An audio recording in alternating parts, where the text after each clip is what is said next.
Thank you, Madam President. I may be one of the few Republicans that actually is an advocate for vote by mail.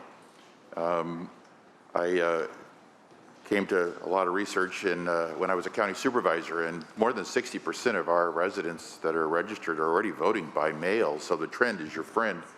So if I may, sorry, my apologies, Madam President, may I please ask the floor jockey a few questions and then close with some comments? Senator Umberg, will you take the question? Thank you, Madam President. I would welcome a question from Senator Moorlach.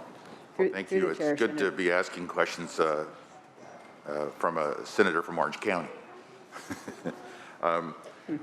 What are the penalties for voter fraud?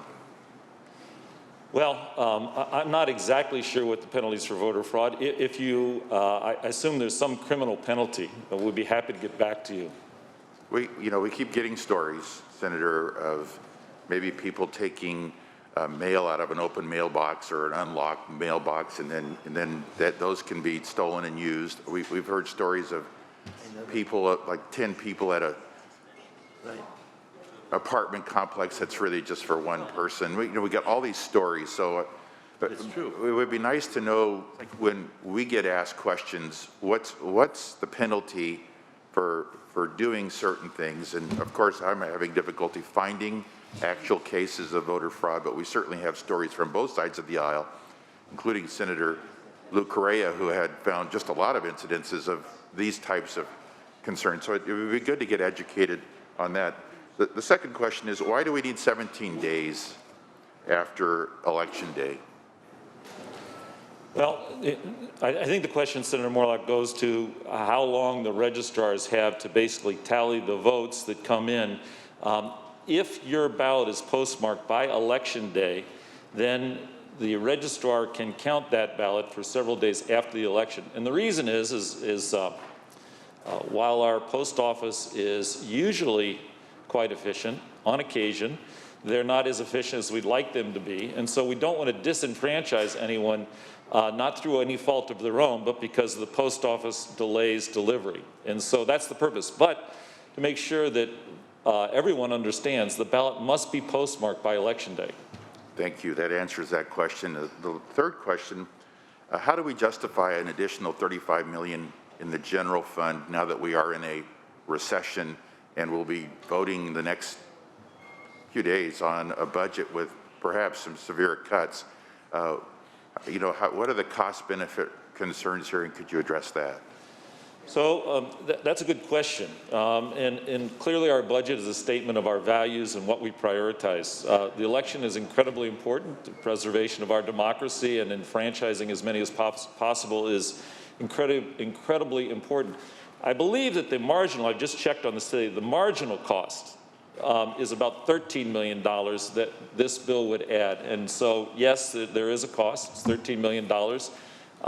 And we're in a very difficult bind, but I believe that that's $13 million that's well spent. Okay, thank you. Madam President, just to close with some thoughts.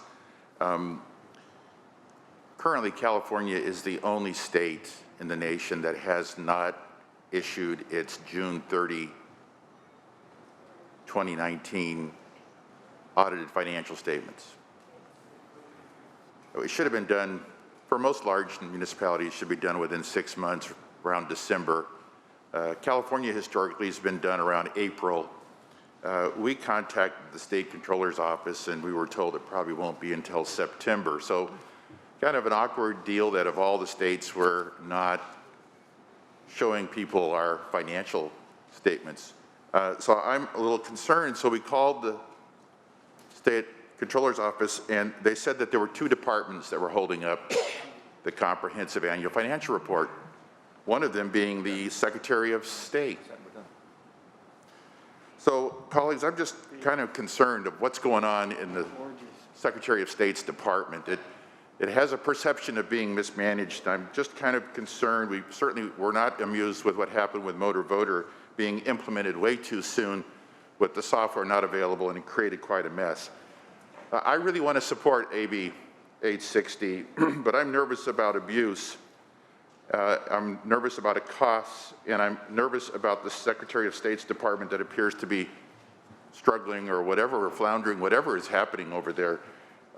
The trend is your friend, and I want to vote for something that I've historically supported, but I just raised some concerns about the current status of one department and how it reflects on the rest of the state. Thank you, Madam President.